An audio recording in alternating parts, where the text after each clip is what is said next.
Arratsaldeon, muy buenas tardes, ¿cómo están? Bienvenidos y bienvenidas a esta segunda parte de Informativos Tele7. Hoy es miércoles 3 de mayo, estamos ya a mitad de semanita, una semana un poco más corta de lo habitual, por ese lunes festivo, el Día del Trabajo, Día de San José, pero nosotros, bueno, pues estamos aquí a tope para contarles muchas cosas, mucha actualidad. Tenemos, por supuesto, noticias en el plano informativo y también, por supuesto, con invitados y, bueno, pues y colaboradores que, bueno, pues iremos hablando con ellos y con ellas sobre diferentes aspectos. Vamos a hablar de cultura, vamos a hablar también del tema de las OPEs de Osakidetza, vamos a hablar también del tema, bueno, pues que también ocupa mucho, el tema de los consumidores y consumidoras y sobre todo algo que también nos llegaba ayer mismo, el tema de la privatización del control aéreo, la torre de control del aeropuerto de Bilbao-Loiu, que dejaría de ser gestionado por AENA, por el gobierno, y pasaría, si se privatiza, bueno, pues una empresa privada, con todo lo que ello supone, y luego escucharemos desde Facua, de esta Asociación Estatal de Consumidores y Consumidoras, bueno, qué opinan al respecto y cómo denuncian que se esté haciendo esto también en más aeropuertos. Bueno, vamos a hablar de literatura, vamos a hablar también del Día de la Libertad de Expresión, o sea, de nuestro día, de los periodistas, el Día de la Libertad de Expresión, y escucharemos y hablaremos luego con la decana del Colegio Vasco de Periodistas, bueno, sobre este día y también cómo se está avanzando o si realmente, bueno, pues hay libertad de expresión y, por supuesto, compañeros que precisamente quizá estén privados de libertad precisamente por expresar sus ideas. Vamos a hablar también de arte, bueno, vamos a tener un poquito de todo, pero antes de nada vamos a dar esas primeras, esos titulares, ¿no?, de la jornada. Lamentablemente, una vez más, hablamos de tiroteo, hablamos de muertos, de un joven de 14 años que ha matado ni más ni menos hoy mismo a 9 personas en una escuela de Belgrado. Según sus palabras, porque ha sido detenido, comentaba que disparo porque soy un psicópata. El joven había ido el día anterior a una fiesta de cumpleaños y por sus buenas notas le llamaban, bueno, pues empollón, un adolescente que, podía ser una persona cualquiera, con iniciales KK, el menor que ha sido detenido por ese tiroteo contra, profesores, compañeros y guardias de seguridad en la escuela del centro de Belgrado, en Serbia, y que, ha saldado con esas 9 víctimas y varios heridos. Avisadas las fuerzas de seguridad del suceso, detuvieron al joven que no puso resistencia en el propio patio de la escuela.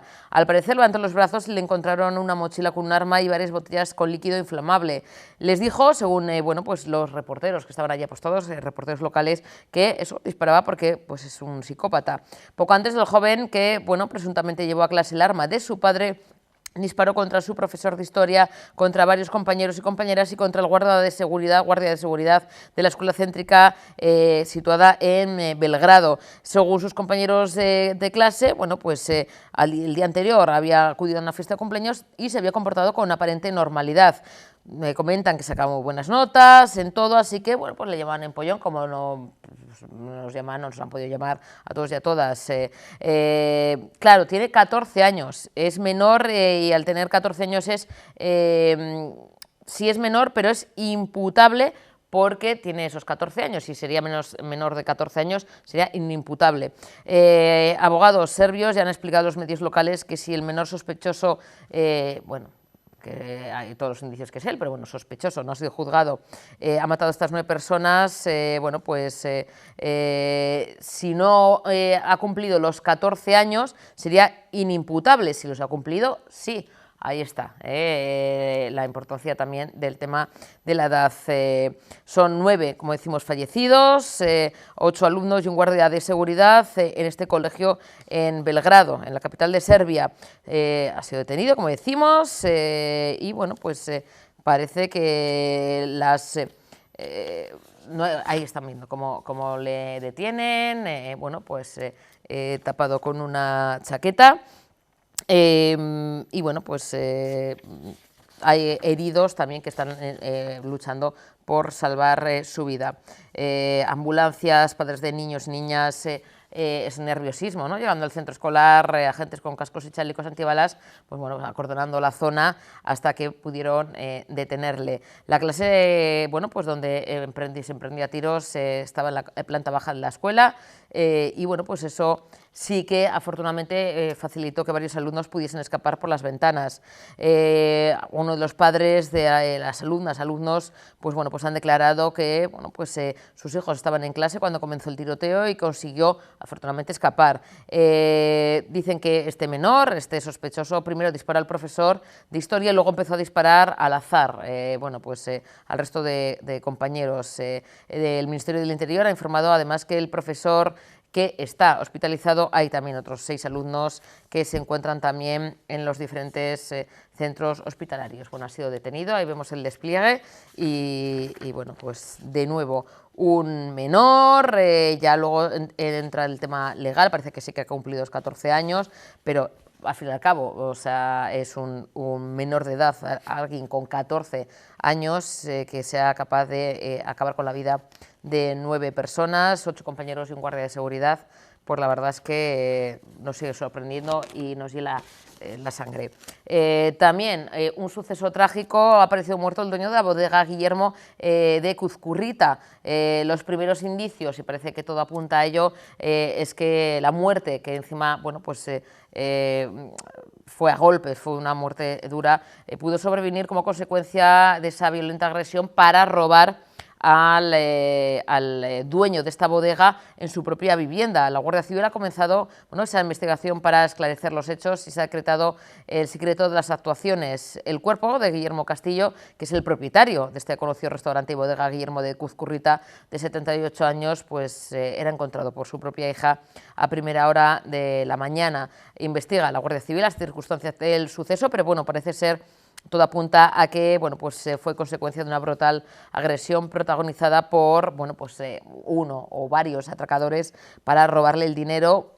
Parece ser que sabían de que Guillermo Castillo llevaba la recaudación de la bodega, de su local a casa, y de ahí que fueran a su vivienda y bueno, pues acabarán con su vida para robarle. Seguimos con sucesos de esta jornada, de hoy miércoles. También, en este caso, es una operación conjunta de la Guardia Civil y la Agencia Tributaria. Se han intervenido 1.600 cajetillas de tabaco no declaradas en el aeropuerto de Bilbao, en Loiu.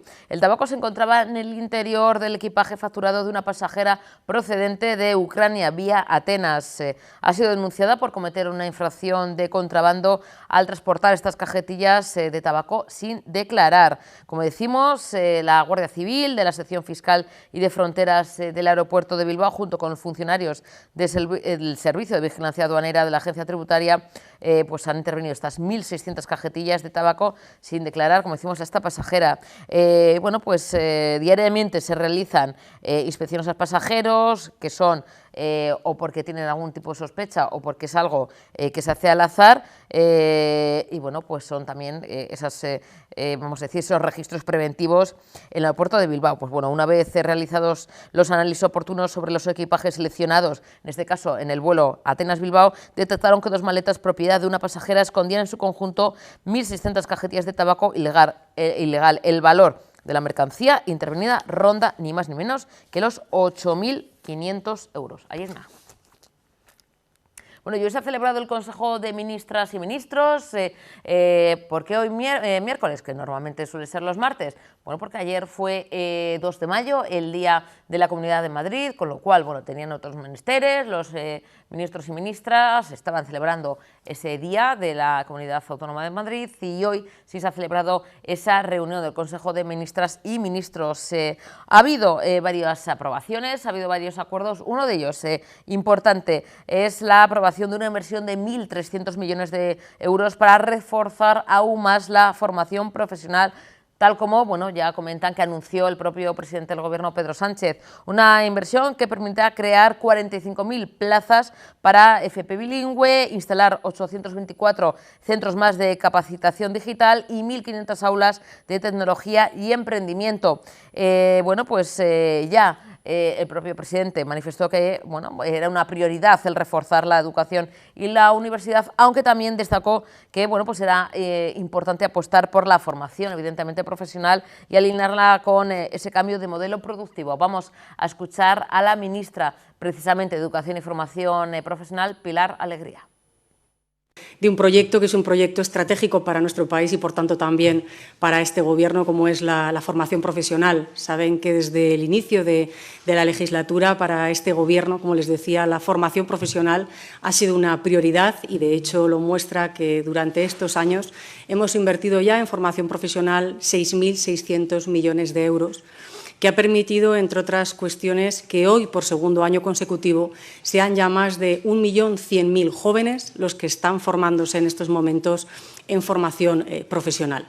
Ese camino que llevamos ya transitado y trabajado durante todo este tiempo recoge un nuevo espaldarazo con la aprobación hoy de una inversión también histórica en materia de formación profesional, porque estamos hablando nada más y nada menos que de 1.307 millones de euros. 1.307 millones de euros, como les digo, que tienen el objetivo de seguir profundizando, mejorando y modernizando la formación profesional en nuestro país. Esta grandísima inversión, esta histórica inversión de 1.307 millones, se distribuye en 5 distintas transferencias hacia las comunidades autónomas. El primer paquete, dentro de estos 1.300 millones, contempla algo más de 25 millones de euros que irán, como digo, dirigidas a las comunidades autónomas para la puesta en marcha de nuevas actividades que permitan mejorar y difundir la formación profesional. ¿Qué estamos hablando? Estamos hablando, por ejemplo, de estancias de profesores en distintos centros de formación profesional o en distintas empresas. También estamos hablando de programas de movilidad de los estudiantes, tanto aquí en España como fuera de ella, o, por ejemplo, la participación, donde ahora concurren prácticamente la totalidad de nuestros centros de formación profesional, como son los concursos de Skill que se desarrollan tanto en España como fuera de ella. Tenemos un segundo acuerdo, que es una inversión de algo más de 29 millones de euros, que contempla la puesta en marcha de esos nuevos centros de capacitación digital.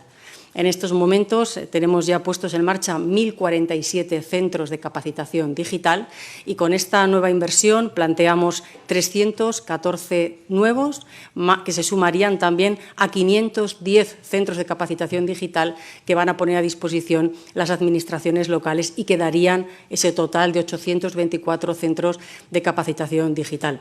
Estamos hablando de centros que recogen a personas que van a recibir una formación básica de competencia digital, personas también que puedan pertenecer a algún colectivo en riesgo de exclusión, personas que tengan un nivel bajo de formación, y estamos hablando también en personas de mayores de 55 años. El tercer acuerdo que hemos aprobado también hoy en Consejo de Ministros recoge una inversión de 273 millones de euros para desplegar varias acciones prioritarias. La primera de ellas es evaluar y acreditar las competencias de los trabajadores adquiridos a través de su trayectoria profesional. Es decir, estamos hablando de reconocer la experiencia profesional de más de 540.000 trabajadores y trabajadoras de nuestro país. El segundo objetivo, con estos 273 millones, es poner en marcha nuevas aulas que se conocen como aulas ATECA. Se les llama así porque dentro de los distintos espacios educativos de los centros de formación profesional se están habilitando nuevas aulas que son lo más homologables a lo que los estudiantes encontrarán el día de mañana en sus empresas y se les dota, por supuesto, con la última tecnología. Ya le digo, son 304 nuevas aulas ATECA que se suman también a las 444 nuevas aulas de emprendimiento que vamos a generar gracias a esta inversión. Y la tercera pata, si me permiten el término también más importante que conseguimos con esta inversión de los 273 millones de euros, es poder financiar la creación de 44.670 nuevas plazas. 44.670 nuevas plazas y, además, en este caso, hablamos de plazas bilingües. Hay un cuarto acuerdo también que hemos aprobado esta mañana en Consejo de Ministros y que concede una inversión de 111 millones de euros. 111 millones de euros que van dirigidos a acciones formativas conocidas como reskilling y upskilling, es decir, todas las actividades formativas que van a permitir cualificar y recualificar a nuestros trabajadores y también a los desempleados. Estamos hablando de aproximadamente algo más de 203.000 personas. Y además, y por supuesto, y un poco recogiendo lo que decía la propia vicepresidenta primera, con estas actividades formativas van a ser actividades formativas muy pegadas a las que son ahora mismo necesarias por la puesta en marcha de los PERTEs, acciones formativas también muy vinculadas con todos los sectores estratégicos, me estoy refiriendo a robótica o a nuevos materiales y, por supuesto, también acciones formativas vinculadas al sector de los cuidados. Como les decía, llegar a formar con esta inversión a algo más de 203.000 trabajadores y trabajadoras. Y, por último, el quinto acuerdo es el reparto de la cuota que saben todos ustedes que abonan las empresas y los trabajadores y que tienen que ser, por tanto, empleados en acciones formativas a trabajadores. Estamos hablando de un 47% del reparto de esta cuota y que estamos hablando, en definitiva, de más de 867 millones de euros de inversión. En definitiva, como les decía, 5 grandes acuerdos que van en esa línea de afianzar ese esfuerzo que se ha hecho a lo largo de esta legislatura para modernizar, profundizar y mejorar la formación profesional y que hoy, desde luego, con este importante impulso de 1.307 millones damos un paso más. Yo creo que hablar de formación profesional es, en primer lugar, saldar una deuda con los jóvenes de nuestro país, que llevan muchos años viviendo sucesivas crisis y que, a través de la formación profesional, no solamente les estamos dando una formación de calidad, sino que les estamos dando una formación que les va a permitir un empleo estable, de calidad y bien remunerado cuando terminen estos estudios. Estamos dando también una oportunidad a muchos millones de trabajadores y trabajadoras que se puedan seguir formando de una manera permanente y mucho más flexible.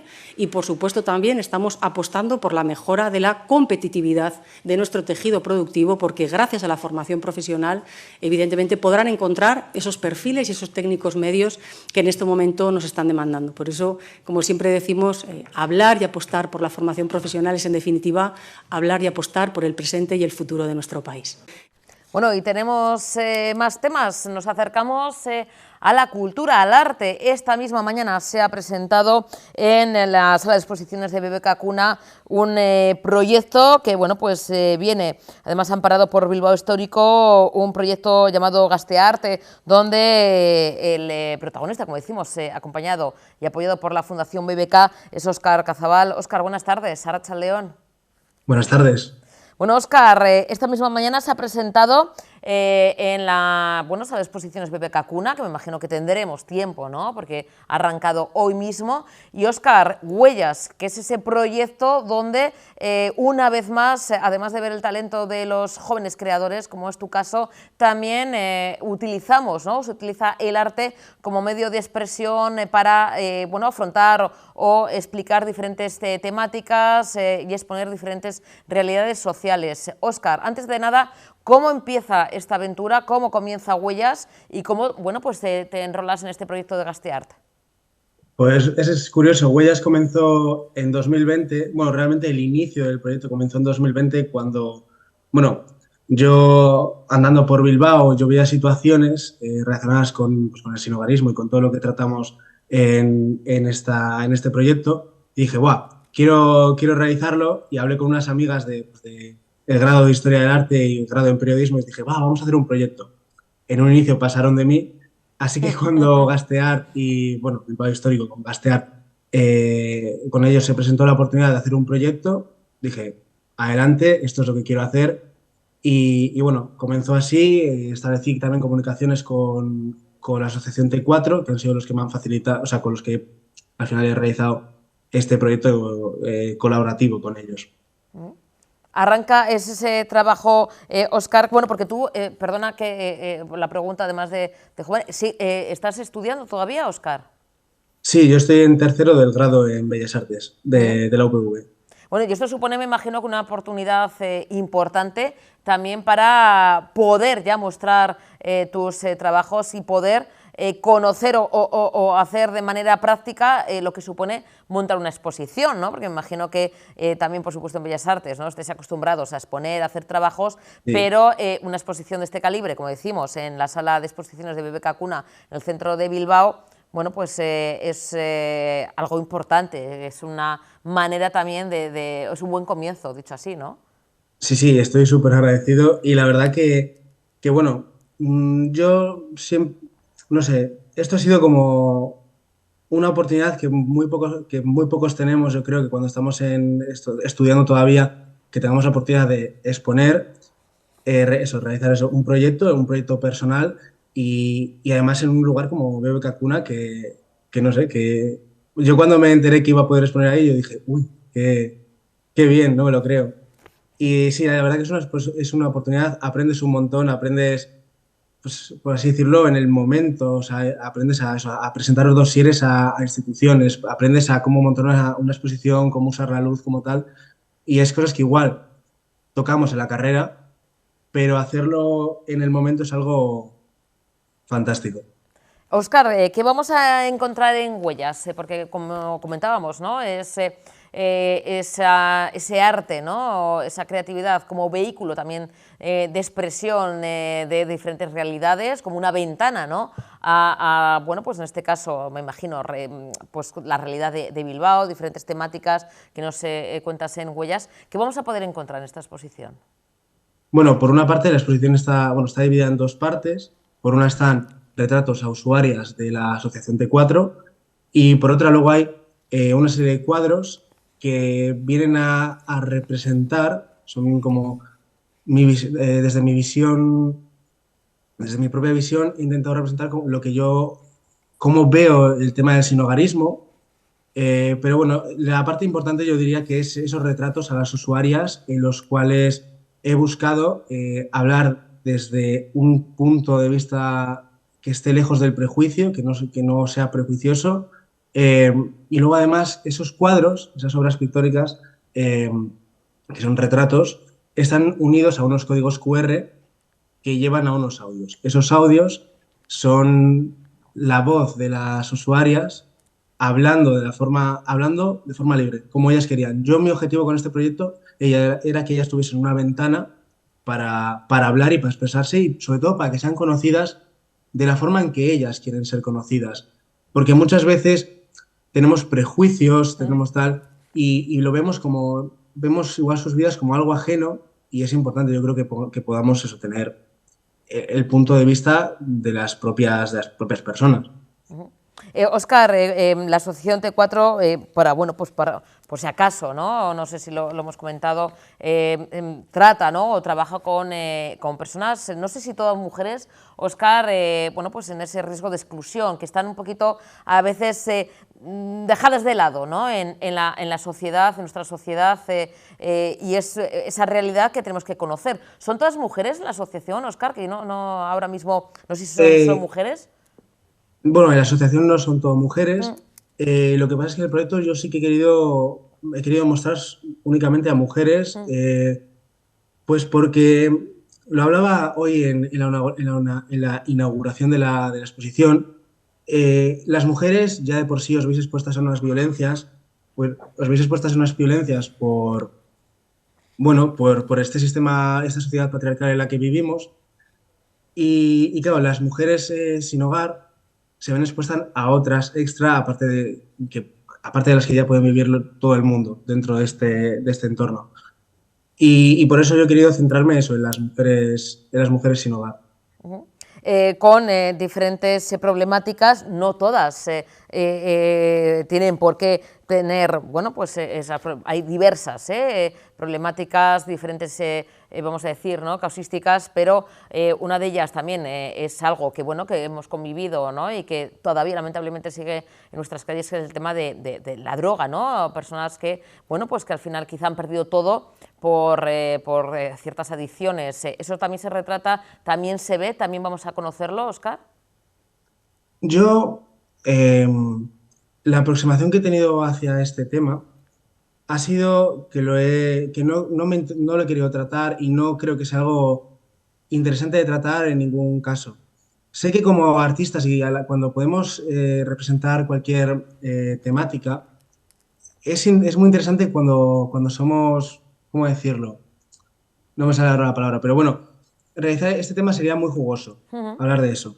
Pero yo lo he querido hablar desde bueno, desde hablar de fuera del prejuicio, de no recaer en temas que son lo que ya estamos acostumbrados a escuchar. No entrar en el morbo, no sé si es la palabra igual, Exactamente, ¿no? No entrar justo, no me en, salía. no entrar en el morbo de decir, bueno, esto es el ladrón, sino Sí, una mirada más amplia, ¿no, Óscar? claro, sí, o sea, que las veamos sin ningún tipo de prejuicio, o sea, ni droga ni nada, no. Son personas con vivencias, y es que para mí eso era lo importante, personas con vivencias que son eso, las huellas que les ha pues, la que han dejado a lo largo de la vida, y es por ello que yo esos temas los he querido evitar y no creo que... Y para mí no aportaba, más bien, para mí hubieran restado. Óscar, ¿cuántos, vamos a decir, ¿no? ¿Cuántos retratos, vamos a ver cuántas ventanas, cuántas huellas, ¿no?, de vida vamos a ver en la sala de exposiciones BBK Cuna? Y cuál es un poquito la técnica, porque bueno, se inauguró hoy mismo, mostraremos imágenes que yo estoy deseando además recorrer la sala de exposiciones y ver tu trabajo, pero ¿cuál es la técnica que utilizas, Óscar? Vale, la técnica es el óleo principalmente, pero es una mezcla entre acrílico y óleo. Uso el acrílico para hacer una base de pintura, que además es la que normalmente aflora toma un primer plano en los cuadros, pero luego para la construcción de los retratos uso el óleo. Luego también es interesante, yo creo que la combinación que se da entre eso, óleo y luego registro sonoro, que está a través de códigos QR que encontramos, pues, que estarán junto a los cuadros y a los que se podrá hacer, pues, a la voz de cada usuario. En total son 14 cuadros, de los cuales hay 8 retratos a usuarias y luego, o sea, hay 8 usuarias retratadas en total y luego 3 trabajadoras, 4, perdón, de la asociación T4. Óscar, el arte como vehículo, como decimos, ¿no?, de ventana, ¿no?, a lo social, a ver, ¿no?, todo lo que tenemos a nuestro alrededor y que a veces no nos paramos o no nos fijamos, no paramos a mirar. Óscar, que te han dicho, bueno, es que se han inaugurado hoy mismo, no sé, te iba a decir, ¿qué te han dicho tus profesores y profesoras? ¿Qué te han dicho los compañeros? Porque claro, casi no he dado ni tiempo, casi esta misma mañana, ¿no? Pues bueno, por lo pronto ya mis compañeras de clase, mis amigas de la universidad, me han felicitado un montón.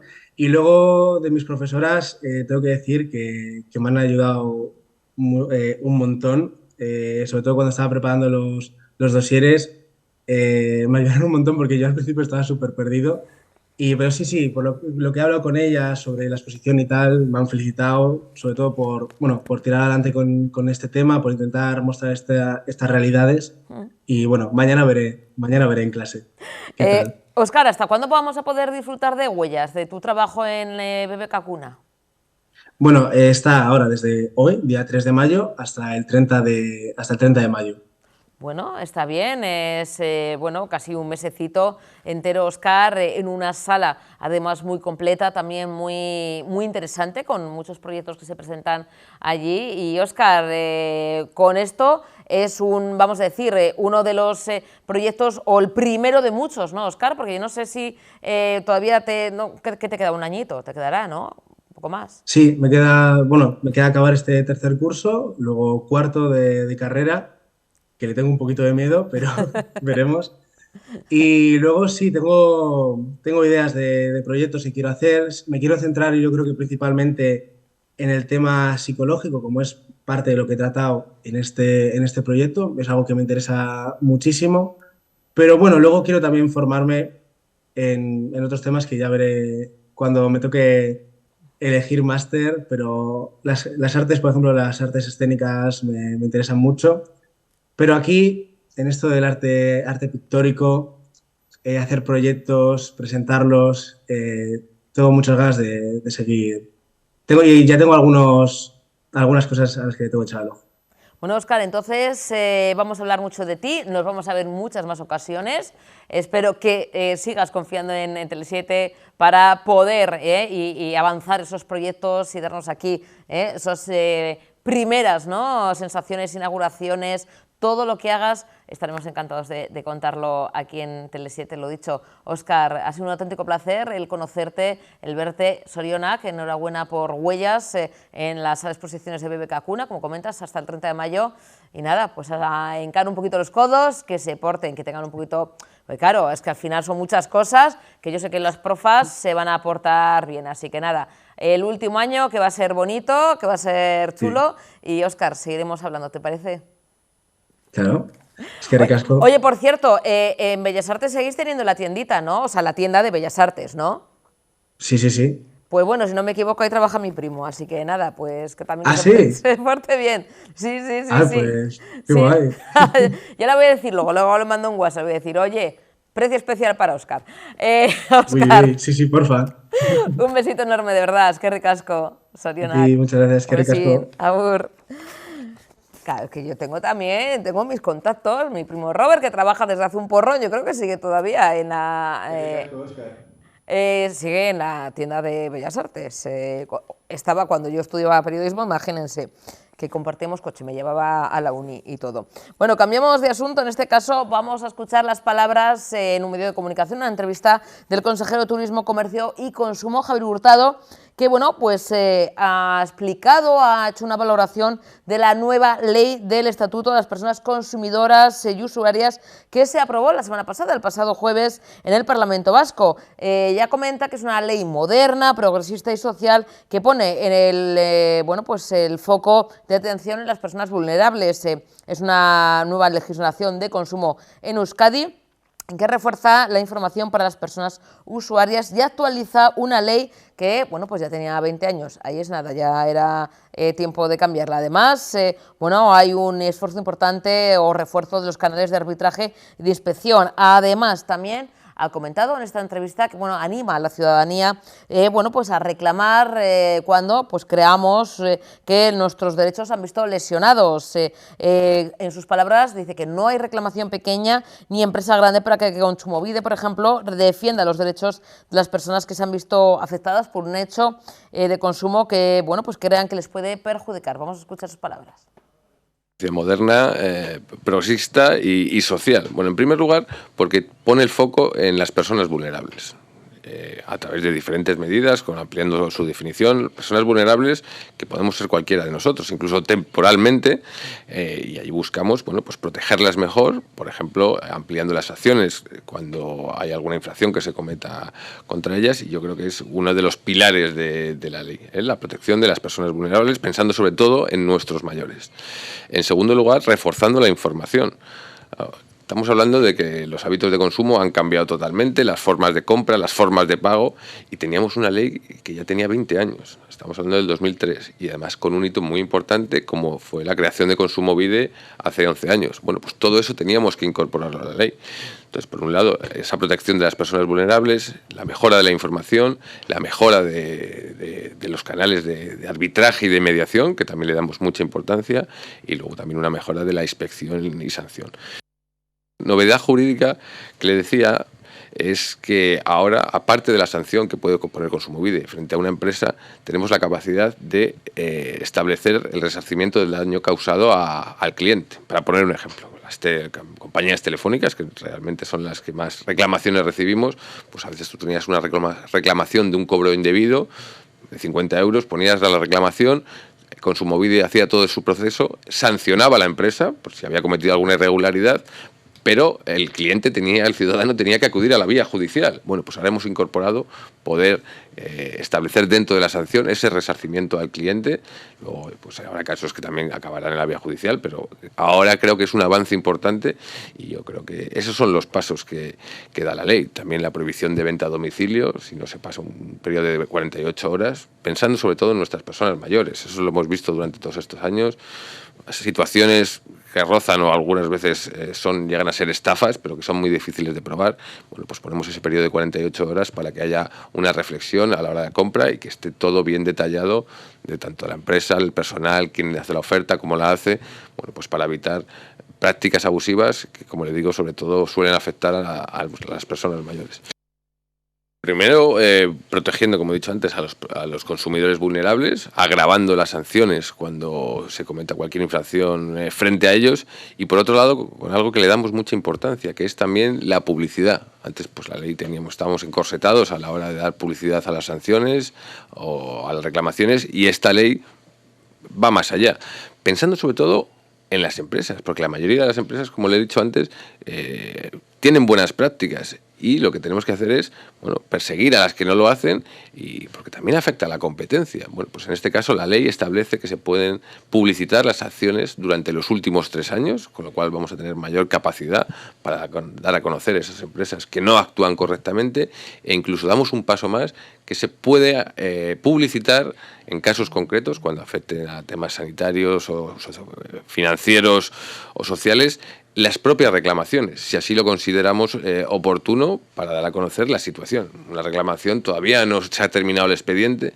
pero en el caso de que veamos un peligro o una necesidad para mejorar o defender mejor los derechos de los ciudadanos, tenemos esa capacidad. Antes no la teníamos, por eso es tan importante actualizar, en este caso, una legislación que tenía ya más de 20 años, y bueno, pues ese proceso de publicidad de las sanciones yo creo que es positivo, insisto, sobre todo para proteger a las empresas que actúan correctamente y perseguir a las que no lo hacen.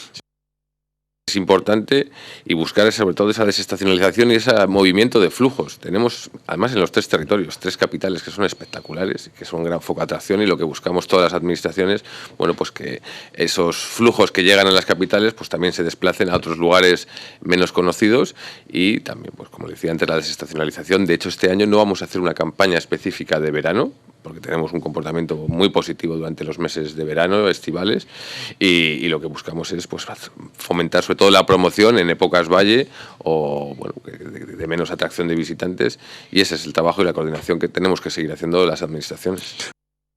Bueno, pues como les hemos comentado al comienzo del programa, hoy se ha celebrado el Consejo de Ministras y Ministros, teniendo en cuenta que ayer era día festivo en la Comunidad de Madrid. Se ha celebrado hoy esta reunión y ha habido diferentes acuerdos, diferentes temas que se han tratado. Uno de ellos, bueno, además del tema de la aprobación de 1.300 millones de euros para reforzar la formación profesional, también tiene que ver con el tema económico. Pero antes, Nadia Calviño, la ministra de Asuntos Económicos y Transformación Digital, ha querido hacer un balance de la situación económica actual, el tema de la inflación, de la situación en la que estamos, antes de abordar pues diferentes temas aprobados en el Consejo de Ministros. Vamos a escucharla. Aceleración del crecimiento del PIB, con un crecimiento interanual del 3,8%, que está muy por encima de las grandes economías europeas. Esto, como se refleja claramente en la diapositiva, en la anterior, si puede volver por favor a la diapositiva anterior. ¿Podemos volver a la anterior? No. Es que aquí se ve muy claro. Vemos claramente en esta imagen cómo la economía española cayó más que el resto de las economías europeas como consecuencia de la pandemia, pero los datos muestran que la recuperación desde el verano de 2021 ha sido más intensa también que el resto de economías europeas. Las medidas que se han adoptado desde la primavera de 2020 y el plan de recuperación financiado con esos fondos europeos Next Generation, de los que daba cuenta la ministra portavoz hace un momento, han evitado un daño estructural, como sucedía en las crisis pasadas, y está permitiendo que la economía española afronte mejor que las de nuestros países vecinos el impacto de la guerra, en buena medida por el impulso del sector exterior y el empleo. Inversiones como las aprobadas hoy explican que precisamente hayamos prácticamente recuperado el nivel del PIB previo a la pandemia.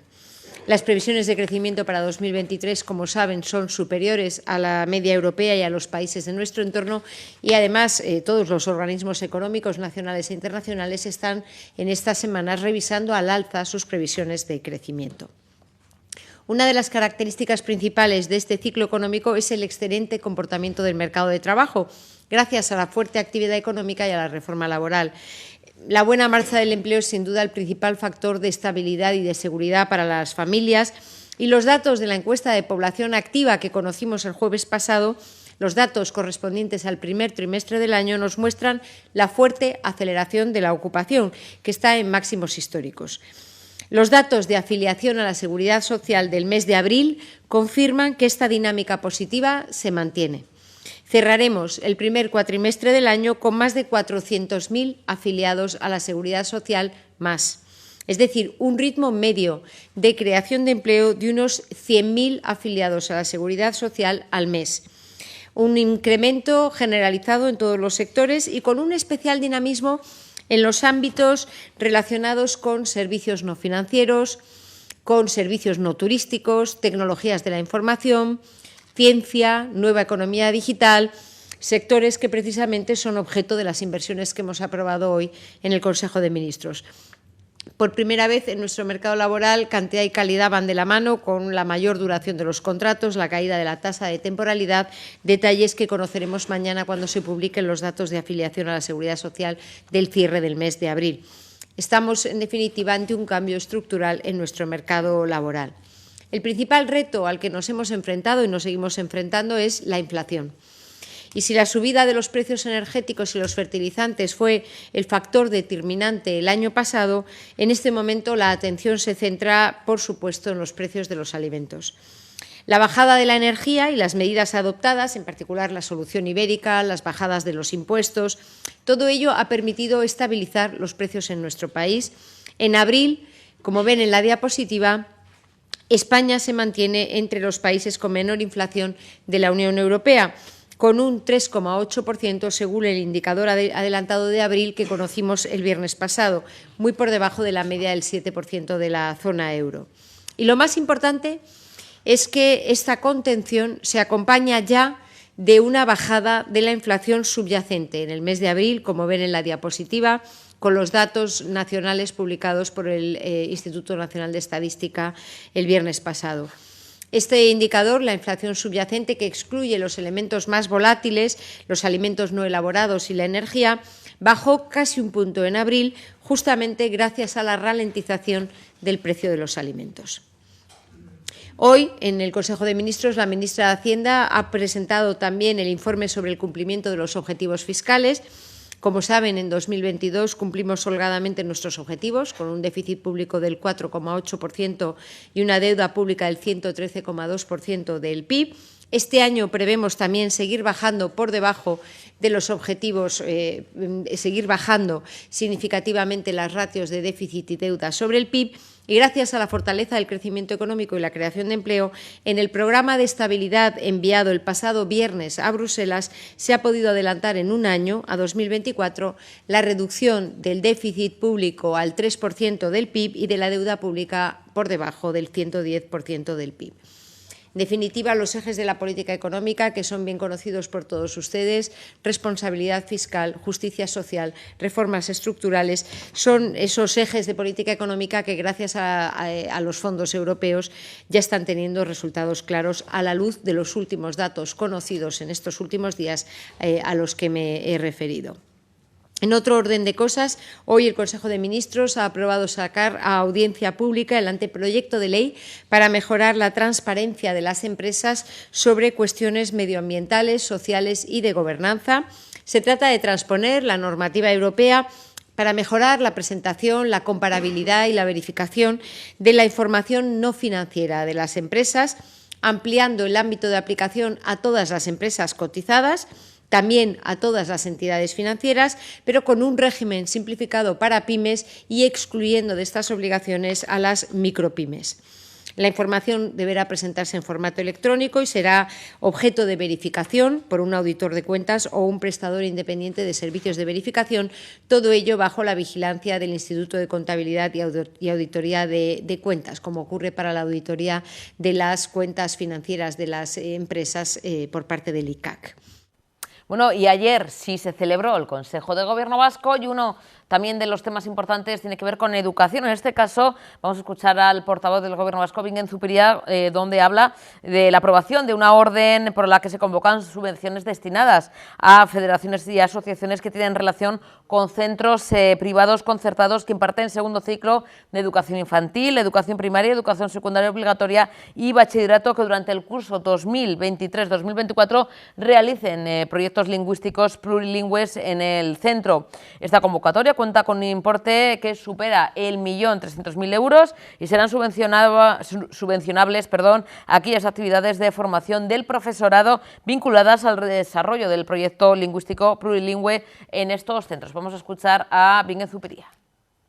A propuesta del Departamento de Educación, hemos acordado convocar subvenciones destinadas a las federaciones y asociaciones de centros privados concertados para el desarrollo de proyectos lingüísticos plurilingües en cada centro. Los destinatarios son, como he dicho, las federaciones y asociaciones de centros privados concertados, que incluyen los diferentes niveles de enseñanza, como son educación infantil, educación primaria, educación secundaria obligatoria o bachillerato durante el curso 23-24. Y la convocatoria contará en esta anualidad con un fondo de 1,3 millones de euros. También a propuesta del Departamento de Educación y siguiendo con medidas que tienen que ver con la formación del profesorado, el Gobierno ha aprobado la convocatoria de subvenciones a centros docentes concertados que imparten ciclos formativos de formación profesional para la realización de actividades de formación de su profesorado durante el curso 2023-2024, que contará este año con un fondo de 300.000 euros.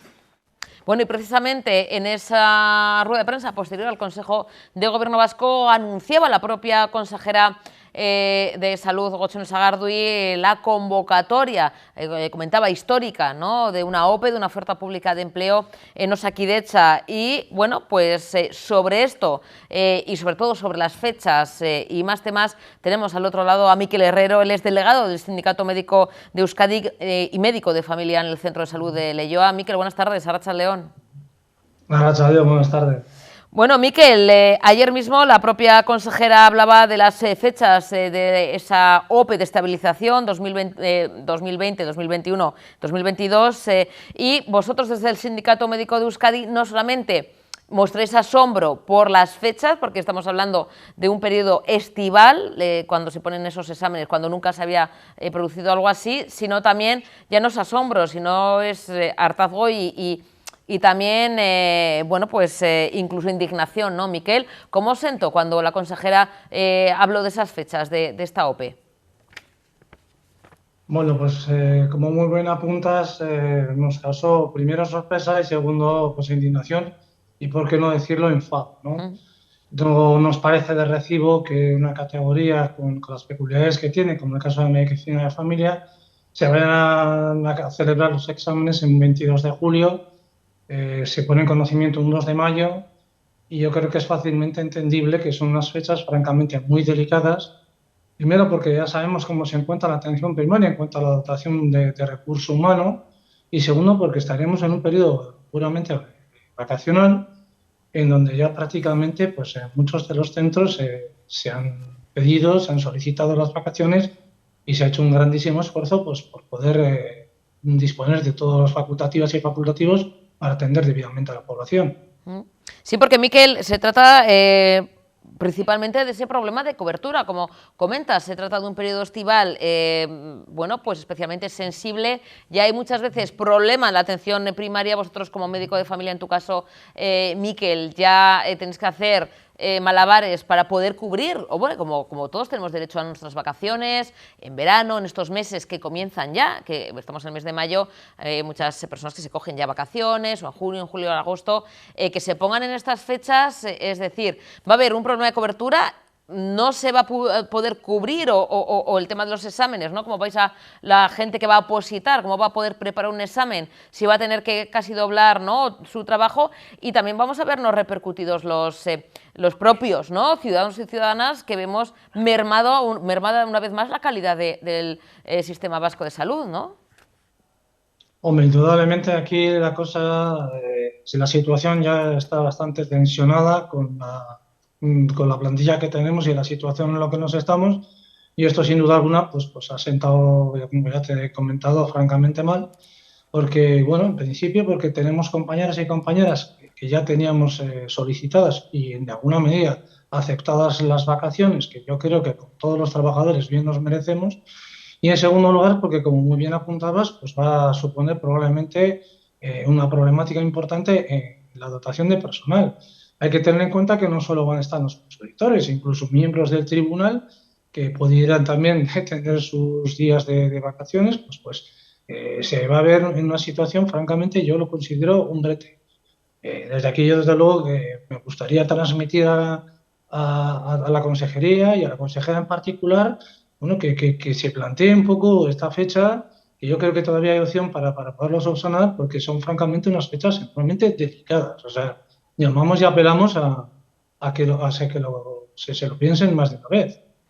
Miquel, además yo creo que lo hemos apuntado también al comienzo, que es algo que nunca se ha hecho históricamente, o sea, que de hecha en unas fechas clave, ¿no? Desde junio hasta casi septiembre no ha puesto nunca exámenes ni ha hecho publicaciones de este tipo oficiales. Esta es la primera vez y claro, teniendo en cuenta esa tensión que ya existe, pues es lo que ya un poquito colma el vaso, ¿no? Porque si no se ha hecho nunca y esta es la primera vez, una situación también complicada, esto es algo que no sé que vosotros también cómo lo gestionáis, ¿no? Cómo lo valoráis, porque es algo que no se había hecho nunca, ¿no? Poner unas fechas de exámenes en este periodo, ¿no? Es la primera vez y lo ha hecho además de manera sin ningún tipo de consulta ni ha habido ninguna comunicación previa con vosotros, ¿no? Pues exactamente. Es decir, si recogemos un poco el histórico, y no son pocas las oposiciones a las que, bueno, pues hemos tenido oportunidad de asistir o de alguna manera participar, jamás hemos tenido conocimiento que se han hecho los exámenes en el periodo, digamos, vacacional, que siempre se ha considerado clásicamente de junio a septiembre, por razones que yo creo que son obvias. Entonces, bueno, nos ha pillado, como bien comentabas, pues a un 2 de mayo, plantear un examen en 22 de julio, pues yo creo que hay una falta importante de sensibilidad con respecto a nuestro colectivo, en principio, y con nuestra profesión, que yo creo que desde luego pues está muy lejos de algo que se puede considerar como normal.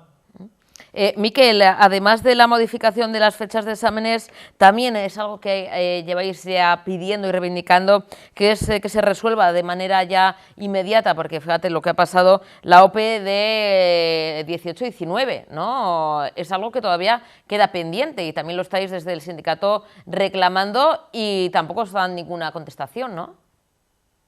Pues a día de hoy y de forma oficial no tenemos ninguna respuesta ni ningún conocimiento de noticia al respecto.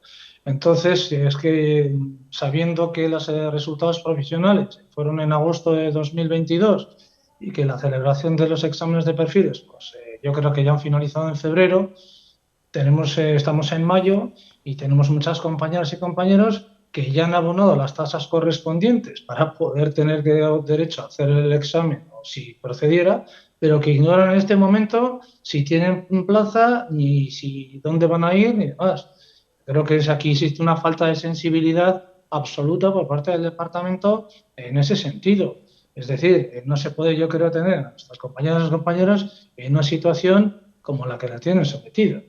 Sin saber si han aprobado la oposición o no, si tienen plaza o no, si se tienen que volver a presentar o no, es decir, porque pueden que se vuelvan a presentar, pagar la tasa de presentación de examen, que no son gratuitas, volver a pasar por los nervios, el estudio, quitar horas de sueño, de familia, porque la mayoría, por no decir el 100%, estáis trabajando, Miquel, y quizá tengan la plaza. Es decir, esto es un sinsentido que yo, es que la verdad me cuesta entender, y yo creo que lo hemos explicado aquí o lo hemos intentado explicar, pero cuesta entender que no se resuelva y no se diga el resultado cuando ha pasado tanto tiempo y que haya esa falta de comunicación, porque ya, aparte del tema de la sensibilidad, ¿no?, o de otros temas, pero yo creo que es una falta muy grande de comunicación, Miquel, porque vosotros habéis siempre estado abiertos, ¿no?, a esa comunicación con el Departamento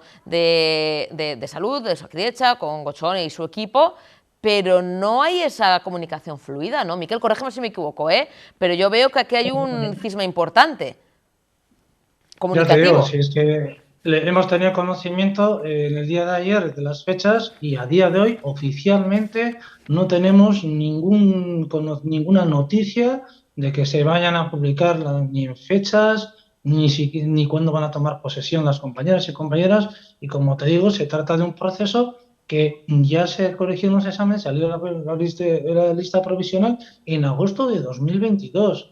Yo creo que ha habido margen más que suficiente. Es que realmente son cosas que nos sorprenden y no sabemos ni qué tipo de explicación dar, ni tampoco entendemos la posición por parte del departamento en este sentido. Nuestra actitud siempre ha sido la de diálogo, la de negociación, pero evidentemente estamos ante una situación que yo creo que estamos ojopláticos. Es que no sabemos ni qué decir, porque es que estamos, ya te digo, en una situación realmente rocambolesca.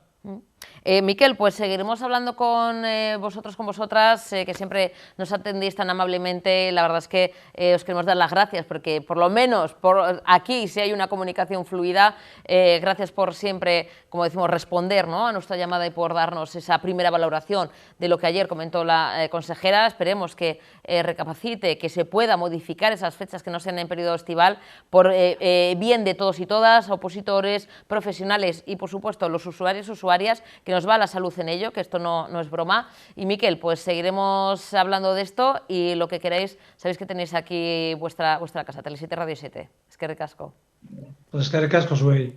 Un besito, ánimo. Agur, Miquel. Vamos a acercarnos, bueno, en este caso, a las palabras e imágenes, el Lehendakari Iñigo Urkullu, que anima al emprendimiento con el apoyo y el acompañamiento de las instituciones vascas. Ha participado hoy mismo en la celebración del 60 aniversario del Grupo Heldu, dedicado a las infraestructuras eléctricas y las energías renovables. En este acto se ha rendido además homenaje al fundador de esta empresa familiar, Higinio Arteta. Ha ofrecido el Lehendakari la mano tendida y el acompañamiento de las instituciones vascas a las personas que están valorando iniciar ahora un proyecto emprendedor. Ha estado acompañado además, como vemos, por la consejera Arantxa Tapia y bueno, pues ha sido esos 60 años de aniversario de Heldu. Se ha rendido homenaje al fundador de este grupo empresarial y ha animado, como decimos, a esos emprendedores y emprendedoras que están valorando, pues bueno, y dando vueltas a ese primer paso, complicado primer paso, pero fundamental. Les anima a que inicien el cambio y ha ofrecido, pues bueno, pues como decimos, todas las facilidades por parte de las instituciones. Sobre Heldu, Urkullu ha destacado la ilusión como el ingrediente principal de estas 6 décadas de trayectoria de este grupo empresarial, al que ha puesto como ejemplo a seguir y prueba de que esas ideas que comienzan como sueños en un principio o aspiraciones, pues son capaces primero de ponerse en pie y después progresar con paso firme y decidido. Ha indicado además que bueno, pues Heldu ha pasado de ser una empresa familiar a contar con una plantilla de 600 personas y 6.000 clientes, exportando además el modelo de éxito y manteniendo el espíritu de una gran familia. Vamos a escuchar al Lehendakari Iñigo Urkullu.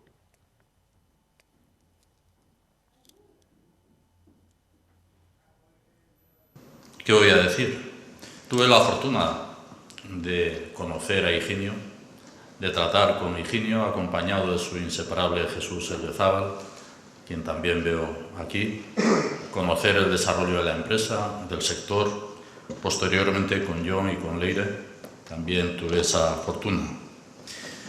No es fácil crear una empresa desde cero. Son necesarios infinidad de ingredientes: valentía, esfuerzo, tiempo, dinero, trabajo, conocimiento, capacidad. Muchos de ellos los hemos visto hoy en el recorrido de estas 6 décadas. Ahora bien, considero que hay uno que destaca por encima de todos, que hace que todos los anteriores cobren verdadero sentido. Hablo de la ilusión. Me consta que Higinio Arteta reunía todas estas características y que este último ingrediente se ha mantenido a lo largo del tiempo. De hecho, la ilusión sigue presente en este encuentro que destaca los valores con los que Heldu sigue mirando al futuro. Una empresa así no se construye de la nada. Como muchas otras, comienza siendo un sueño. Comienza con la aspiración de una persona que da sus primeros pasos de manera dubitativa, como un niño o una niña cuando comienza a caminar. Es la ilusión, las ganas de prosperar, de ser mejor, la que finalmente hacen que ese caminar sea poco a poco más firme, más decidido. Lo cierto es que si los comienzos son realmente complicados, mantenerse lo es todavía más. Perdurar durante tantos y tantos años, Superar todas las dificultades está sencillamente al alcance de muy pocos.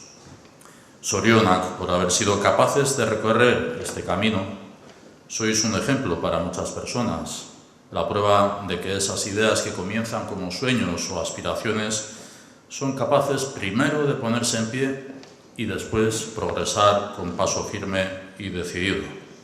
Vuestras obras así lo demuestran. Se cumplen en estos días también 5 años de que ETA anunciara su disolución. Su legado ha sido miles de personas víctimas de su persecución, de su extorsión, chantaje, dolor y muerte.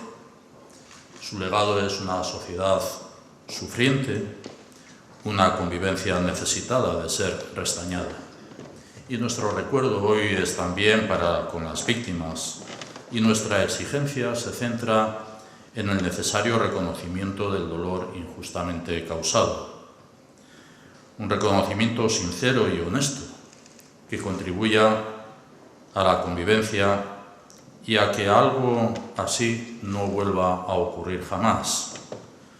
Un reconocimiento también para con las personas, para con las empresas, para con la sociedad vasca, que pese a ello ha hecho que Euskadi sea lo que hoy somos. 60 años de Heldu también con estas circunstancias. Y Heldu ha participado en proyectos importantísimos de Euskadi. Lo hemos visto en las intervenciones precedentes. Ha formado parte de los equipos de trabajo de Metro Bilbao, Guggenheim o este mismo Euskalduna Jauregia. Habéis sido capaces de pasar de ser una empresa familiar a contar con más de 600 trabajadoras y trabajadores y 6.000 clientes, exportando vuestro modelo de éxito y manteniendo el espíritu de una gran familia. Muchas personas están a día de hoy en la misma situación que Higinio Arteta estuvo también en su momento. Emprendedoras y emprendedores que están valorando y dando vueltas a ese primer paso, dudando de cómo hacerlo, en cómo hacerlo o dejarlo de hacer, pensando si será posible o no. Desde aquí os animo a que deis ese primer paso, a que iniciéis el camino, porque el fracaso será que os quedéis en la casilla de salida, que no lo intentéis. Algo habremos hecho mal si no lo logramos. Las instituciones vascas vamos a seguir estando cerca, tratando de acompañaros en los momentos iniciales y de mayor dificultad. Una mano tendida en ese largo camino. No lo dudéis. Zorionak eta urte askotarako. Bueno, y tenemos aquí una joyita, Cosiendo Emociones, ópera prima, primer libro, espero de muchos, de María Jo Marcilla. María Jo, buenas tardes. Hola, buenas tardes, bienvenida. Muchas gracias. Bueno, tenemos el bebé recién salidito hace unos mesitos, nada, en diciembre, hace muy poquito. Tenemos muchas ganas, además de vernos, de encontrarnos, María Jo, porque es un libro que me estabas un poquito comentando, que yo creo que necesitaba ya salir de ti. Es decir, o sea, yo no sé si estaba premeditado, ha surgido, te han animado, era una necesidad tuya de decir, bueno, yo quiero mostrar mis emociones, mi realidad. Oye, llega donde llegue, pero primero también por una misma, ¿no? Porque a veces que decimos, no, por los demás, oye, por una misma, como terapia, ¿no? Sí, yo creo que ha sido un poco de todo. En ningún momento era premeditado, porque, como has dicho, es ópera prima, yo no he escrito nunca, y se hizo un poco pues a modo de terapia, de ir soltando yo, y durante pues prácticamente 3 años se fueron haciendo los escritos y fueron saliendo, pero una cosa íntima, o sea, todo tachones, o sea, en el parque, en casa, donde iba cogiendo. Pero sí es verdad que luego cuando los comentaba, pues la gente sí me animaba, jo, María Jo, los tienes que recopilar, porque realmente pues me siento, sobre todo amigas, ¿no?, identificada y tal. A mi familia costaba más, pues porque al ser íntimo, pues la gente que te quiere, pues duele un poco más, ¿no? Y entonces pues ya empecé a darle un poquito forma, a decir, pues bueno, pues voy a realmente a mí me ha ayudado, voy a ver si le doy forma y lo publico. Y entonces, bueno, al principio eran escritos, pero luego me aconsejaron, como eran muy íntimos, pues que le diera una vuelta, y entonces pues surgió el enlazar todos los escritos a través de una historia que fuera un viaje personal, ¿no? Un viaje interior y un viaje que al final a mí me ha servido. Una vez que he hecho este libro, he podido terminar con un patrón de crecimiento personal. Entonces, yo ahora el feedback que estoy teniendo un poco de la gente que ya lo ha leído y tal, me dicen, es que todos hemos pasado por cosas muy parecidas, ¿no? Porque al final no soy ni más ni menos, ¿no? Pero has marcado como un guión, ¿no? Y que es un poco lo que me pasó a mí. Eso estaba escrito sin saber, están las fechas y todo recogidas, pero luego bueno, he trabajado mucho en terapia, ¿no? Pero luego con perspectiva vas diciendo, claro, primero me ha salido esto, y cuando he trabajado esto es cuando ha podido salir lo otro. O sea, todo tiene su razón de ser y de una manera totalmente inconsciente, claro. Maríajo, es un libro escrito desde dentro, desde las entrañas. Desde las tripas, que desde muy dentro. Sí. Y yo no sé qué papel... porque, bueno, pues yo creo que lo has comentado también con otros compañeros y compañeras, y no sé cuánto tiempo llevas padeciendo fibromialgia, que también es una enfermedad silenciosa, sí. Es una enfermedad que existe, que es real, aunque cuesta reconocer. Hemos tenido aquí a personas que padecen la enfermedad, a asociaciones, y que todavía a día de hoy siguen reivindicando muchas cosas, porque, bueno, pues todavía es algo que cuesta reconocer, con el tema de las bajas laborales y demás. ¿Desde cuándo sufres tu fibromialgia? Como diagnóstico, desde el 2012. Entonces sí es verdad que es una enfermedad complicada porque... incomprendida. Totalmente, totalmente. Tienes el lastre encima, ¿no? Porque parece como que te tienes que justificar, ¿no? Y si físicamente estás como bien, pues parece que no tienes dolores, ¿no?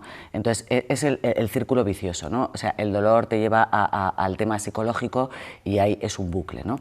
Entonces yo ahora, gracias a Dios, del tema de la depresión estoy mejor, pero los dolores físicos los sigues teniendo en tu día a día. Y depende de los brotes que tengas, pues a veces son más limitantes o no limitantes, y estando de baja incluso, o sea, que no depende. Entonces, lo que hay que cuidarse mucho es la cabeza, para que con el dolor puedas convivir y luego también quitarte la etiqueta, ¿no? Y el poder hablar, y también un poco ha sido ese, ¿no? Como digo yo, ese desnudo de decir, pues lo tengo, soy así y no me tengo que esconder, porque es muy duro estar con dolor, estar mal y encima tener la sensación como que te tienes que esconder o que tienes que justificar. Entonces es un tema complicado y que yo creo que realmente la gente que tenemos ese diagnóstico necesitamos compartirlo, necesitamos hacerlo público y necesitamos sentirnos normales.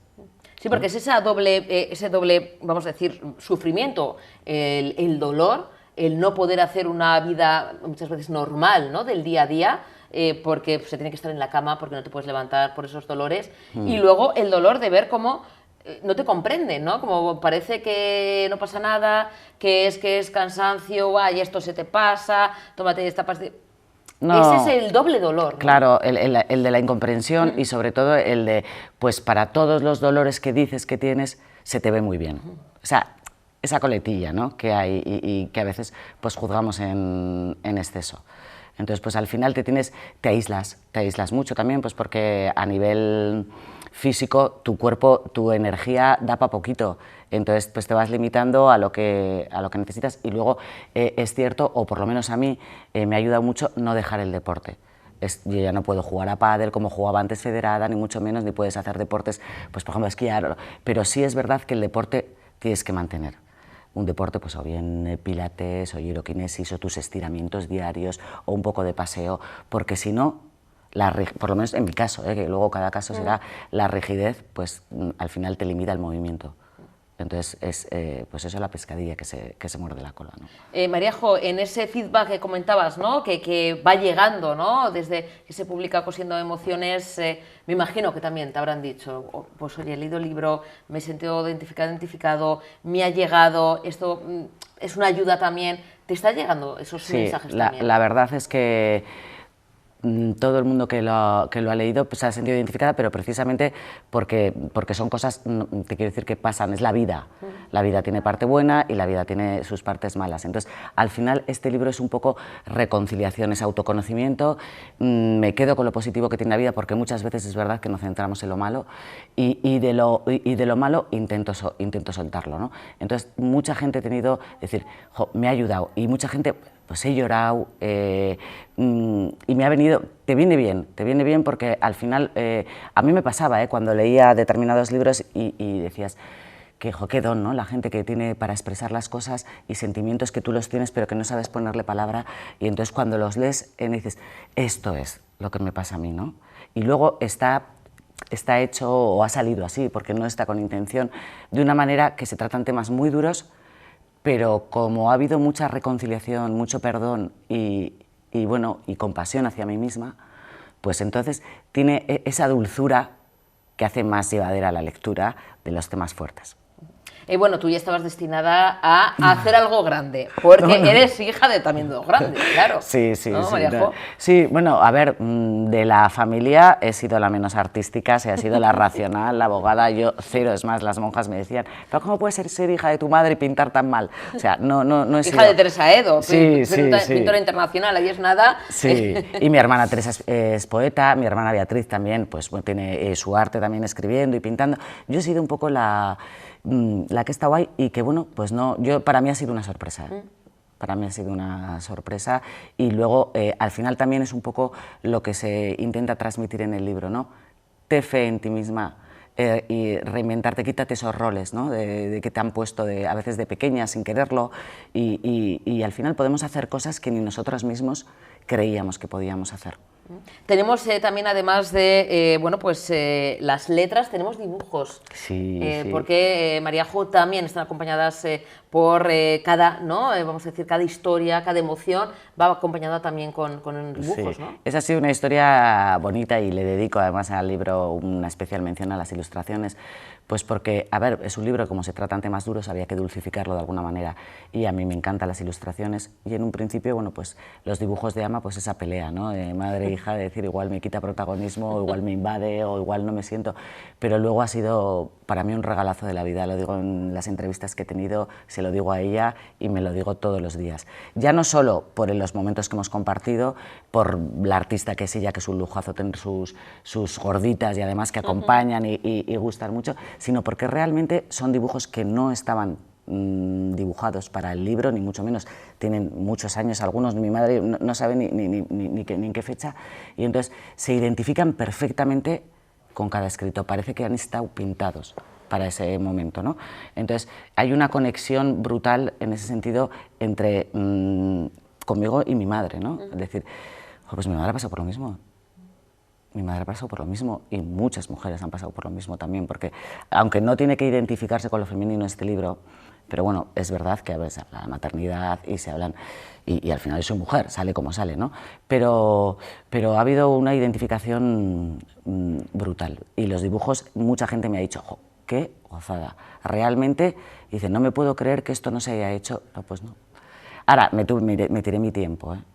O sea, fue un disfrute, bueno, venga, iba mirando dibujos de mi madre, posit en este, pues, y al final siempre me salían, ¿no? Digo, es que este es para este es para...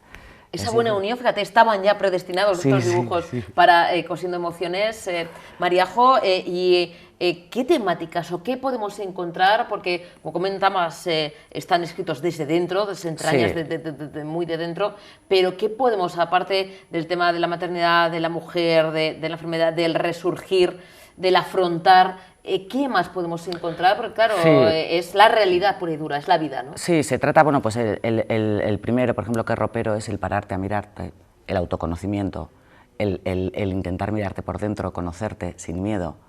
El de poder es el poder de la escritura, el de camino es decir, bueno, ahora ya a esta edad y ya como me he conocido por dentro, quiero tomar mi camino, porque igual hasta donde has llegado en la vida ha habido decisiones en las que pues, has participado, pues, entre comillas, igual no has sido un poco más dirigida o lo que sea, o te han venido dadas, o la vida te ha llevado a eso, ¿no? Pero ahora ya llega una edad en la que dices, yo quiero tomar mi camino. Los duelos. Yo cuando era jovencita, cuando tenía 12 años, falleció mi hermano, y ahí pues los duelos enquistados son complicados, porque en función te marcan luego las separaciones que has tenido, ¿no?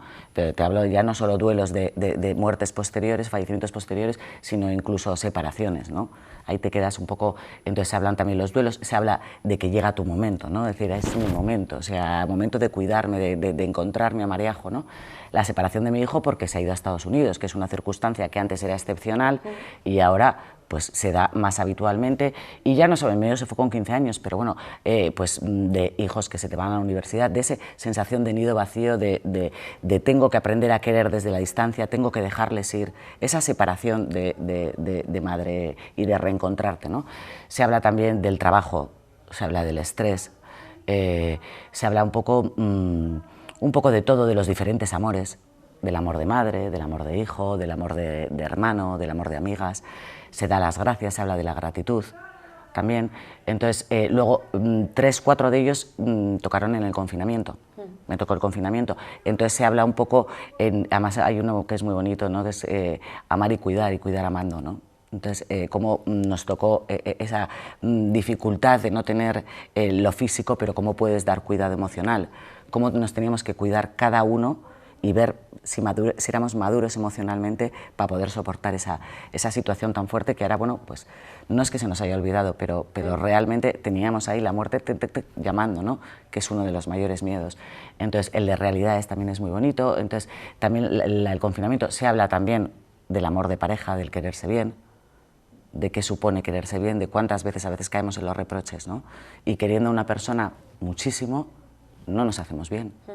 Entonces, un poco también a no entrar en la rabia del cambia tú o de la culpa es tuya, sino también un poquito hacer introspección y decir, bueno, ¿cuál es mi forma de querer? Y también el perdonarte.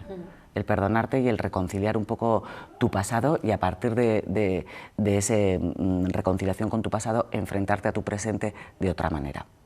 Mariajo, tenemos además del libro físico, Cosiendo Emociones, de Mariajo Marcilla, audiolibro también, sí, ¿no? Sí. Que es un plus también. Sí, añadido, sí. No, es que este libro, como digo yo, cada vez que ha ido y ha vuelto, ha ido Viene creciendo. con regalito. Sí, ha ido creciendo. Primero fueron los escritos, luego fue la historia, luego fueron los dibujos. Y una vez, porque a mí este libro, leerlo como tal, a mí misma, e incluso leérselo a mi madre o a mi hijo que iba detrás, pues me entraba congoja. Se me entrecortaba la voz y ha habido capítulos difíciles de leer. Entonces, el leerlo es una manera también de interiorizarlo. Eso es otra terapia, ¿no? El poder verbalizarlo desde la tranquilidad es cuando realmente lo tienes trabajado, lo tienes, ¿no? Entonces, para mí grabarlo ha sido un lujo. Y luego yo venía del mundo de los juicios, del mundo judicial, en el que tienes que hablar súper rápido. Entonces, claro, de repente él habla despacio, pero me ha ayudado luego en mi día a día, porque te pones un poquito de pausa en la vida. Un poco practicar, que he hecho también mindfulness, es decir, el presente, cada momento, entonces no ir como pollo sin cabeza ni con el piloto automático que tanto se habla, ¿no? Y entonces el grabarlo y el tener que, yo misma, ¿no? Pues ir bajando, ir tal, y al final las grabaciones que tienen también con música, que se ha compuesto la música expresamente para cada escrito, al final llegaba un momento en el estudio con Saúl que, claro, llegabas con claro, la vida sigue. Tú estás y hay días que te duele más, otro día te duele menos, otro día estás enfadada con tu pareja, otro día estás triste o preocupada por tu...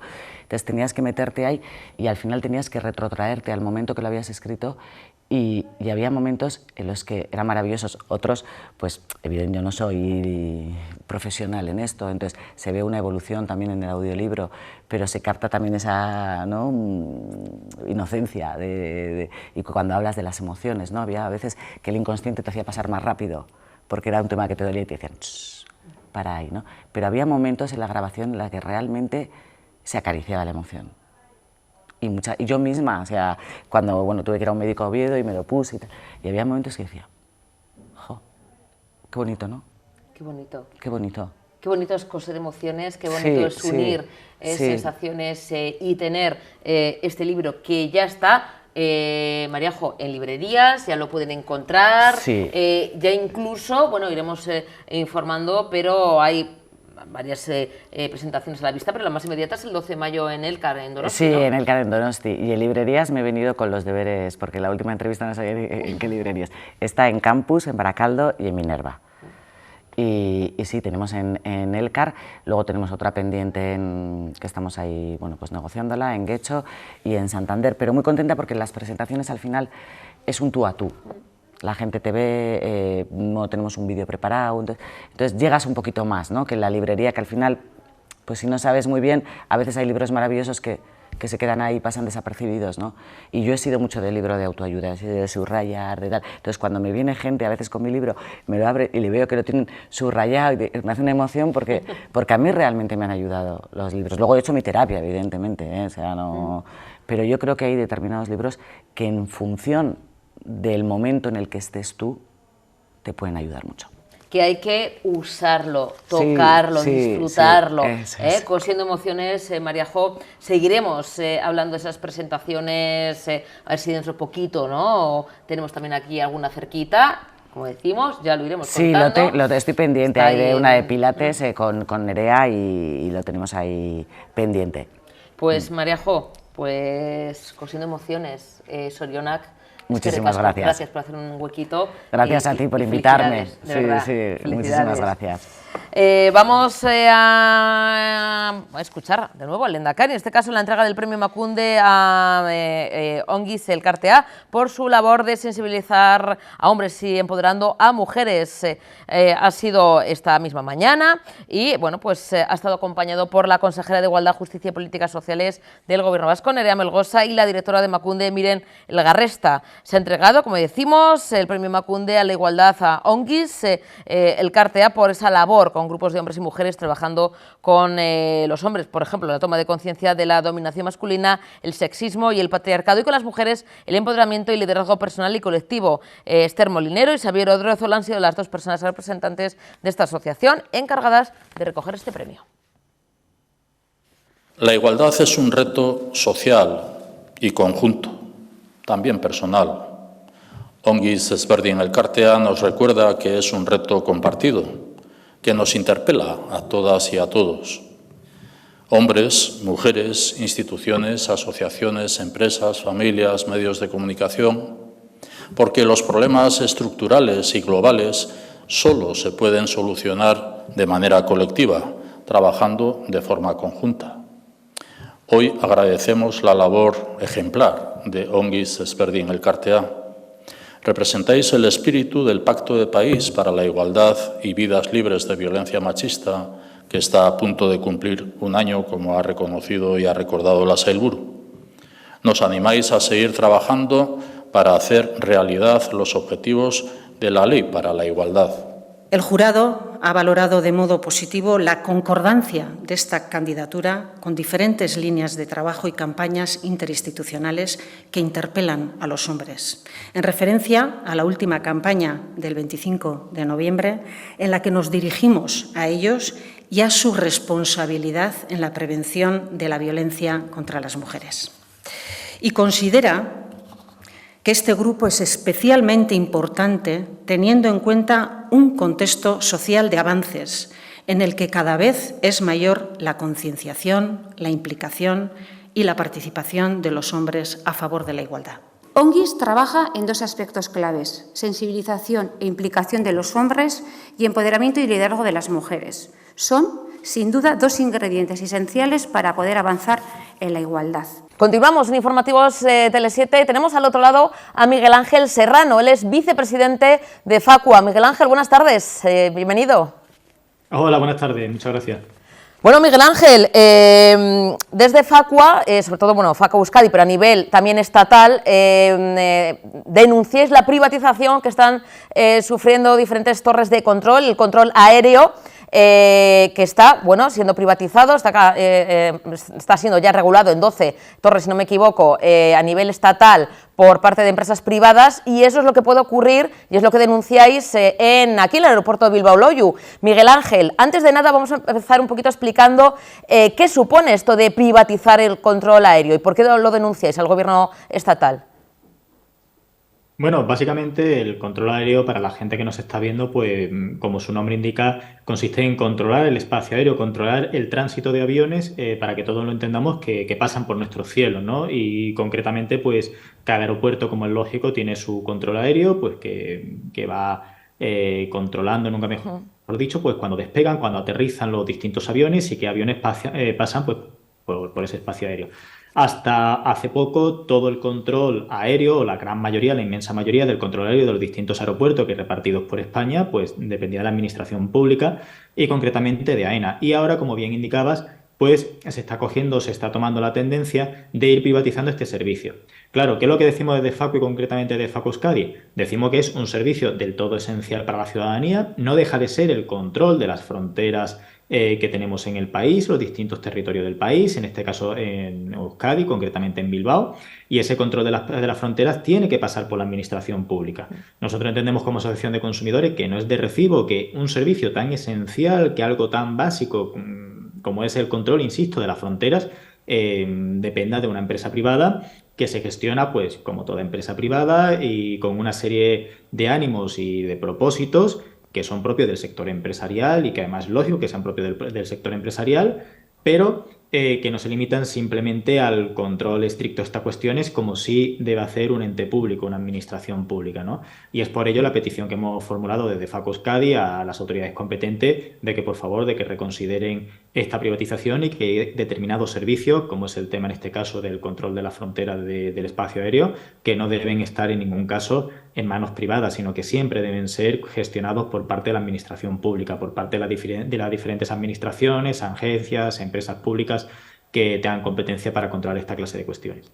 Claro, es que un servicio público que va en beneficio de la ciudadanía, como comentas, Miguel Ángel, va a pasar a manos de una empresa privada que lo que va a primar es su propio beneficio, como empresa privada, evidentemente, buscando su lucro.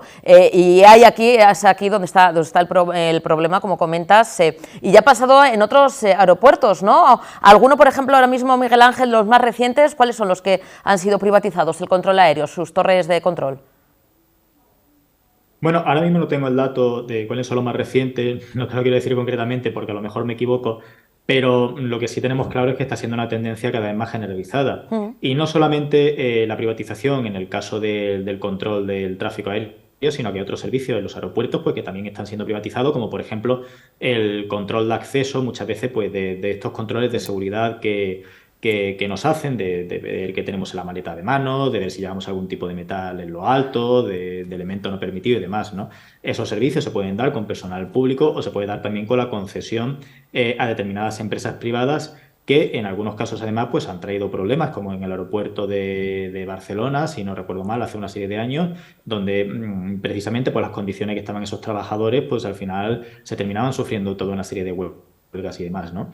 Pero en cualquier caso, como decía, quizás a lo mejor ese servicio, aunque no sea lo más recomendable, que sea gestionado por una empresa privada, pero bueno, puede llegar a ser, entre comillas, admisible que lo gestione una empresa privada. Pero claro, el control del espacio aéreo, yo creo que ya estamos hablando de palabras mayores. Es que el control del espacio aéreo es lo que permite que aterrice o que despegue o controla el avión o la aeronave que surca en ese momento nuestro cielo, ¿no?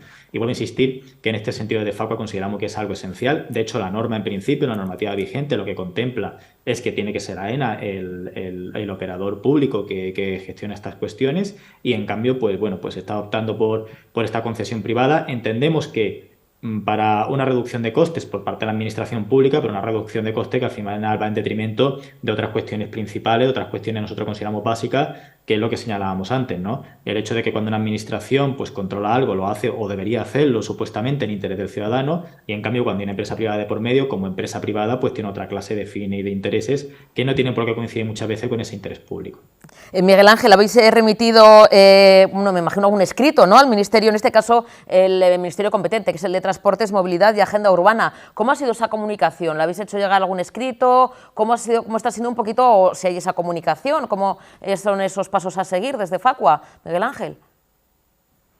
Sí, efectivamente, nos hemos dirigido al Ministerio, en este caso al Ministerio de Transporte, y bueno, hemos dirigido un escrito desde FACO Euskadi, pues con todas estas reivindicaciones que yo estoy trasladando hoy aquí en este espacio que nos esté dando la oportunidad, ¿no? Y lo que estamos a espera, pues, que de que nos respondan. No sabemos si nos responderán o no, porque muchas veces la administración, pues bueno, yo creo que todas las personas que nos escuchen y que hayan tenido algún tipo de interacción, lamentablemente muchas veces pues omiten las respuestas y demás, ¿no? Pero confiamos en que ese escrito pues se ha respondido, y más que se ha respondido, que por favor que reconsideren esta política privatizadora, que desde luego no nos lleva a ningún lado, o al menos no nos lleva a ningún lado que beneficie a la ciudadanía como colectivo, ¿no? Desde luego beneficiará a otros, pero lo que son los intereses de la ciudadanía pues tiene pinta de que no se van a ver beneficiados por este tipo de política.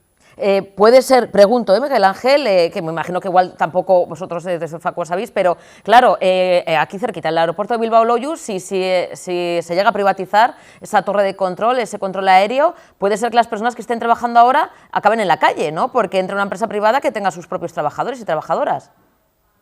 Puede ser, lo desconozco, pero ahí no te puedo dar información. Yo supongo que los sindicatos serán los más adecuados para poder informarte.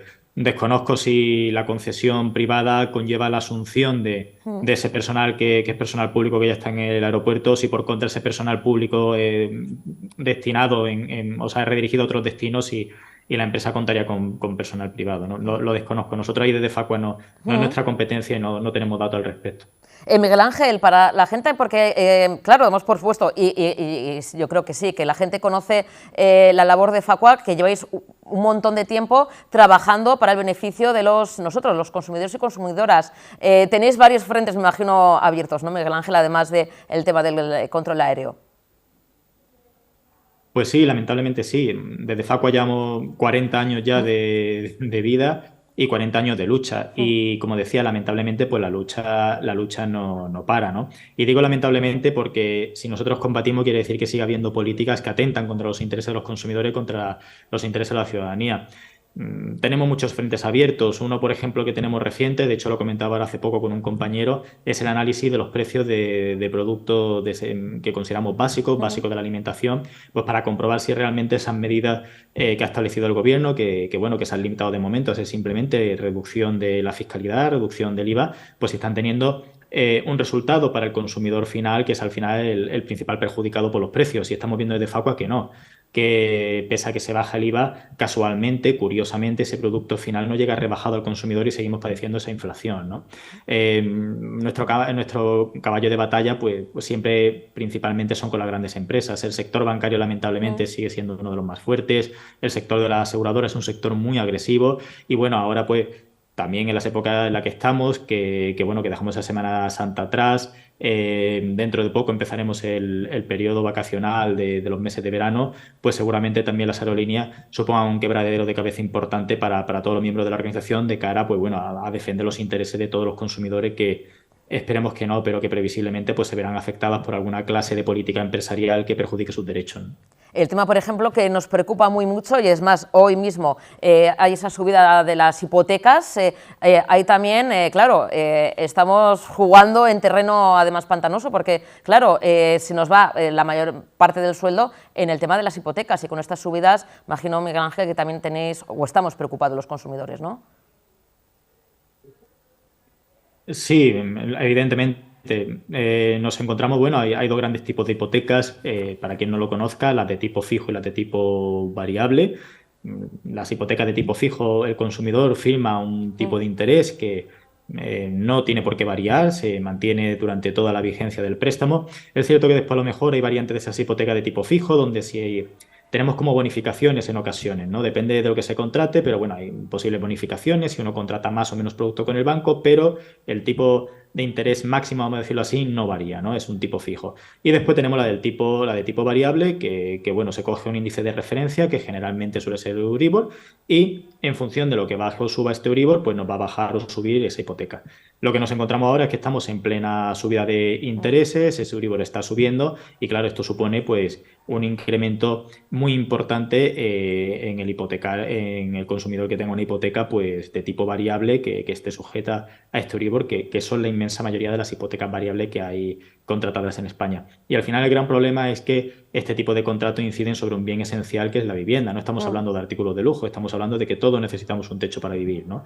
Y a todo esto se suma pues que los bancos generalmente suelen aplicar comisiones excesivas, suelen aplicarnos cargos también que son abusivos, o nos modifican las condiciones de la cuenta de la noche a la mañana, y todo esto además en un panorama donde por parte del sector bancario generalmente, es generalizar, pero de forma generalizada, pues nos encontramos en que todo esto sube, pero que en cambio los servicios que nos ofrecen cada vez son menos, cada vez tenemos menos sucursales a las que acudir los consumidores, cada vez hay menos cajeros disponibles, y estamos en esta dinámica y bueno, pues lamentablemente, como decía, es uno de los principales sectores de reclamación que tenemos siempre abiertos en Facua, ¿no? ¿Sigue siendo también uno de los sectores de donde hay más reclamaciones el tema de los operadores de telefonía móvil? Que siempre, ¿no?, se ha dicho, porque muchas veces incluso, ¿no?, con esas llamadas constantes, esa publicidad agresiva, y luego en cambio nos queremos dar de baja y nos ponen 1000 pegas. ¿Sigue siendo también un sector donde hay muchas reclamaciones, donde hay muchas quejas de los consumidores y consumidoras, Miguel Ángel?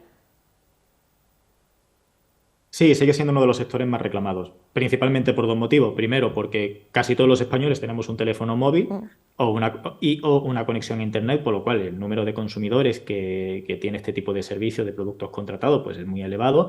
Y por otro lado, porque como bien señalabas, tienen una política muy agresiva. Hay una tendencia en el mercado, y yo creo que todos lo sufrimos, a que nos apabullen con llamadas de todo tipo, agentes comerciales haciéndonos ofertas de distinta naturaleza, ¿no?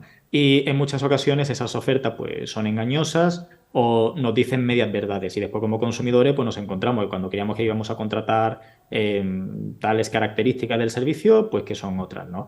Y esto también seguido de políticas comerciales donde los contratos pues se modifican por parte de las empresas haciendo un uso torticero de la norma, y además así lo hemos expresado de Facua en infinidad de ocasiones, se modifican de manera muy rápida hasta el punto de que hay ocasiones en las que el consumidor las condiciones que contrata casi que es imposible que no las mantenga la empresa durante un año, y todo esto además también pues con servicios de permanencia de por medio, en ocasiones con penalizaciones abusivas, también en ocasiones con financiación a lo mejor del teléfono móvil o del terminal que necesitamos para nuestra instalación.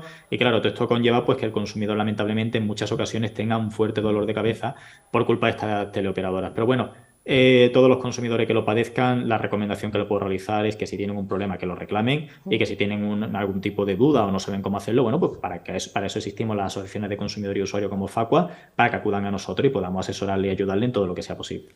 Pues Miguel Ángel, gracias por llevar tantos años cuidando de nuestros intereses y ayudándonos a tantas y tantas personas, a millones de personas en el Estado español. Miguel Ángel, ha sido un auténtico placer conocerte, y estaremos en contacto para más conexiones, ¿te parece?